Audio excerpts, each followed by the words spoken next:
My name is Scott. I'm a survivor, and I wanted to touch on a few things that I've learned in my life due to the things that I've done in my life. My family was Air Force. After I graduated high school, I did a year of junior college and didn't really, as any young kid, didn't know what I wanted to do with my life. All I knew was I didn't want to go to school. I'd just done 12 years of it. Didn't want to work a little part-time job, so I said, my dad did Air Force. He's alive and thriving in the world, so it can't be possibly bad, so let's do that. I originally wanted to go in for computers. I think the recruiter worked one over on me by saying there were no computer jobs, so he could steer me to where he wanted me to go. So I decided to go radio maintenance, which is what my father did. So I knew I would at least have something that I could connect to with him. I served 4.5 years. I like to always put that half in there because it's an interesting story on how it was 4.5 instead of 4, as it's the enlistment, but I had to end up extending for 6 months after I had served a year in Korea. That was when I joined when I was 20, I believe, and got out when I was 25. I then moved back here. And as I've done a lot of research pre-military, while I was in the military, and after the military. But one of the things that I like to make sure that people understand from both sides, from both perspectives, the way that things went down here, the way that the military operates.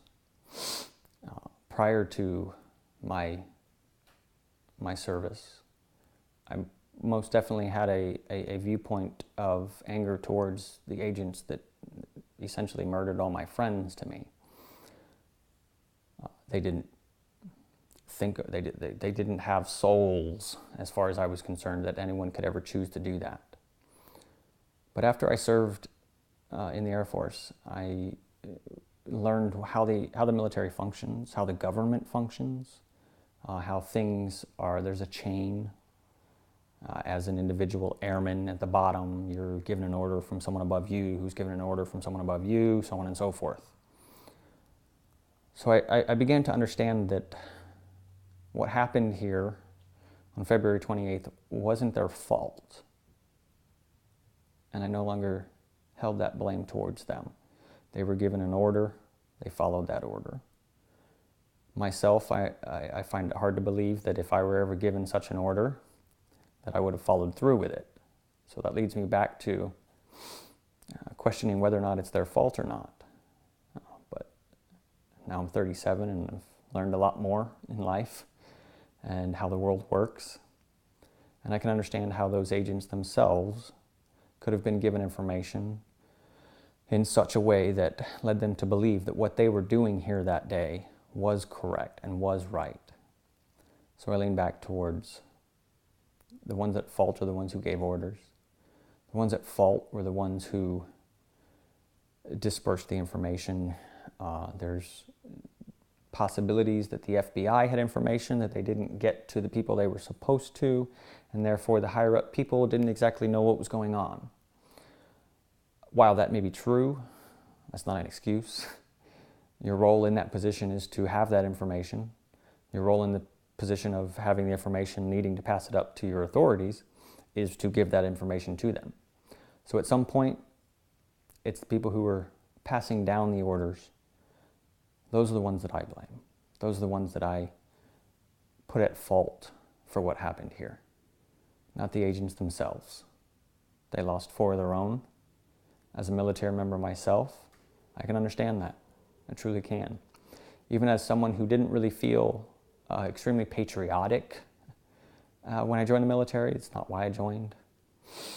I did feel that while I was in for 4.5 years. Just the nature of the way of life that it is in the military.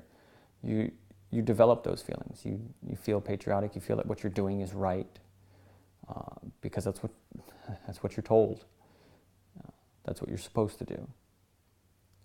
So I no longer blame the agents themselves. I know some of the other survivors, David Thibodeau specifically, who I've spoken to myself, came to the same understanding. We can't blame the agents themselves because that's what the people who should be at fault want you to do. That way we do not put the fault where it should be. Keep fault elsewhere. But I hope that even people on both sides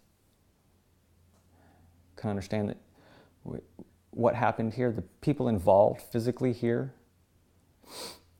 they're not who needs to be focused on and talked about.